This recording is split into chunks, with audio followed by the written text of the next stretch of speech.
Nessa semana, o governo afirmou que pretende fazer um esforço concentrado para reduzir a fila no INSS e também fazer um pente fino mais apurado em relação a, eventualmente, pessoas que estejam na fila e que tenham algum tipo de problema.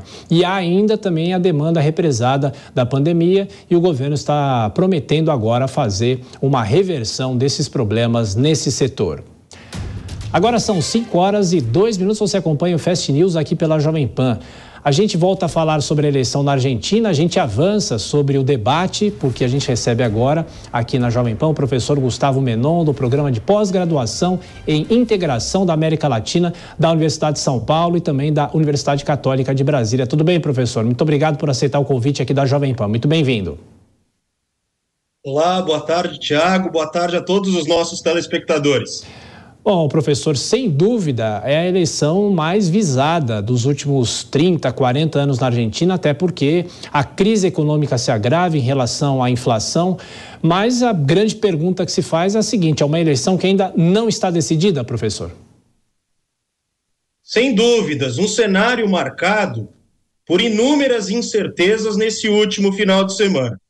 De um lado, a candidatura de Javier Milei apostando na plataforma de um ultraliberalismo, com extinção do Banco Central e com a adoção daquela agenda de dolarização da economia argentina, e, por outro lado, o atual ministro da Fazenda, Sérgio Massa, que promete estabelecer as reformas para a contenção da crise econômica na Argentina, mas as reformas em segurança. Em função desse cenário de incertezas, percebam que há uma série de contrastes nessa reta final. É bem provável que o debate presidencial do último final de semana tenha causado uma certa mobilização, um certo impacto.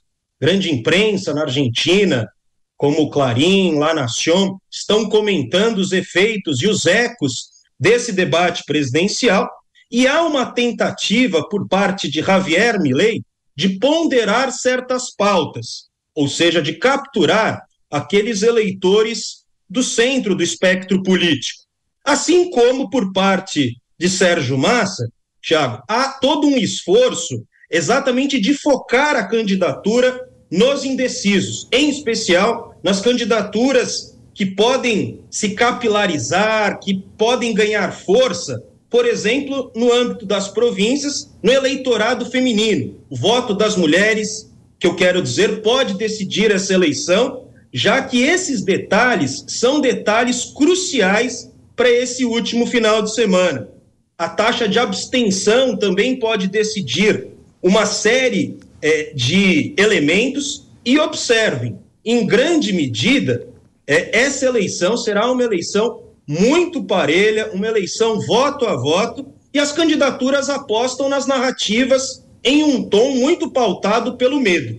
Ou seja, de um lado, Javier Milei aposta suas fichas exatamente nesse discurso de degringolada da crise econômica na Argentina, com a disparada do preço do dólar, um cenário de hiperinflação, 40% da população argentina em condição, em situação de pobreza, e mais do que isso, né? Como que Javier Milei tenta, então, colocar essa pecha no atual candidato Sérgio Massa como um dos responsáveis pela crise econômica na Argentina, que também ecoou, que também reverberou, por exemplo, no setor de combustíveis. Sérgio Massa, por sua vez, aposta nessa plataforma das inconsistências de Javier Milei. Como que Javier Milei é um candidato que muitas vezes se apresenta com uma série de inconsistências, com uma série de contradições, mudando exatamente o tom das suas plataformas, da sua agenda política. Em suma, Tiago, uma eleição muito apertada será decidida amanhã, no próximo domingo. O professor Gustavo, é também uma eleição polarizada, obviamente, né? Um segundo turno normalmente é polarizado, mas talvez a polarização esteja mais acirrada, mais ampliada do que nos últimos anos na Argentina, mas também é uma campanha das rejeições, não é? Ou seja, o eleitor vota em A para o B não ganhar e vota no B para o A não ganhar. É mais ou menos isso. Muito bem observado. Estamos falando de um lado de uma eleição que aposta nessa plataforma antiperonista, como que o discurso peronista está perdendo fôlego, está perdendo vitalidade em parte do eleitorado argentino, em especial na juventude, como que há um descrédito, principalmente nesses setores da juventude, que apostam na candidatura, por exemplo, de Javier Milei, que se coloca como um outsider, se coloca exatamente como um agente econômico importante no sentido de romper com esse legado da crise econômica na Argentina.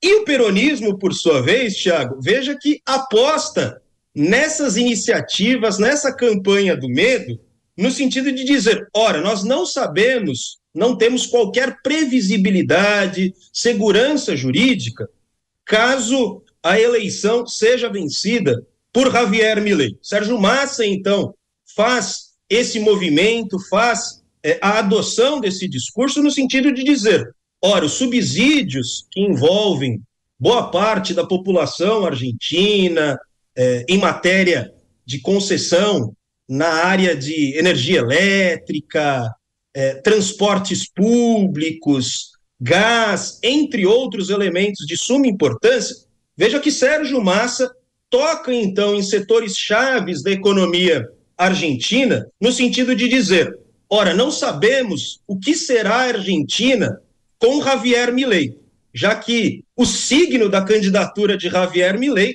trata-se exatamente dessas instabilidades. Professor, e eu queria perguntar em relação ao Milei, porque muitas pautas que ele discutiu nesses últimos meses na Argentina, ele não deve conseguir tirar do papel porque ele tem o desafio, ele precisa passar pelo Congresso, por exemplo, o fim do Banco Central e até essa discussão bem ampla sobre a dolarização da economia da Argentina. A Argentina já foi dolarizada, é bom lembrar, no início dos anos 2000, o peso valia $1, o dólar valia $1, mas isso passou e aí teve a crise com o presidente Fernando de la Rúa e aí acabou não dando certo e a Argentina continuou na crise, mas superando alguns desafios. Eu pergunto, ele não conseguiria fazer muita coisa que promete porque ele esbarra na própria estrutura da Argentina, não tem como resetar a Constituição, não é, professor? Exatamente, acredito que um certo pragmatismo deve se impor daqui por diante. A título de referência, observem que Javier Milei deu caneladas nos interesses de Pequim, também citou o próprio governo brasileiro, acabou questionando e rechaçando as dinâmicas no âmbito do Mercosul. No entanto, quando a gente olha para as relações, por exemplo, bilaterais entre Brasil e Argentina, estamos falando de correntes de comércio, de fluxos comerciais intensos. Não há como deslegitimar, questionar de uma hora para outra, do dia para a noite, tais remessas comerciais. E só para lembrar, Tiago, veja que a Argentina é nossa principal parceira sócio-comercial na América do Sul. Quando a gente dilata essa análise para o plano internacional, os principais negócios da Argentina são firmados com o governo chinês. Vale também salientar, cabe relembrar, que parte da dívida argentina foi incorporada exatamente pelo governo chinês. Isto quer dizer que a China tornou-se credora de parte da dívida argentina. Então não há como romper bruscamente as relações diplomáticas, uma vez que essa interconexão, essa interdependência econômica deve se sobrepor independentemente da candidatura que será vencedora. Também acredito nessa perspectiva de que há uma ponderação por parte de certos setores na Argentina, já que muitos setores estão temerosos em relação ao que será do dia depois da eleição. O que será, Tiago, na segunda-feira? As flutuações do mercado internacional, o setor do agronegócio, que é um setor substancial na pauta de exportações da economia argentina, e percebam, um movimento próximo à dolarização seria exatamente uma bomba, algo, digamos, substancial para esse setor que, nos dias de hoje, trata-se de um setor que leva adiante a composição do PIB argentino. Lembrando que estamos falando de um fenômeno caracterizado no sul global, esse fenômeno da industrialização, da financiarização, que afeta muitas economias para além da Argentina. Então, é nesse contexto de crise no Oriente Médio, guerra na Euroásia, as disputas comerciais entre China e Estados Unidos, que essa eleição será uma eleição marcante na América do Sul para se pensar os caminhos do subcontinente. Perfeito. Professor Gustavo Menon, foi uma honra receber o senhor aqui na Jovem Pan. Estaremos acompanhando a eleição nesse domingo e o senhor volta na nossa programação também. Grande abraço para você. Muito obrigado e bom trabalho a todos. Igualmente.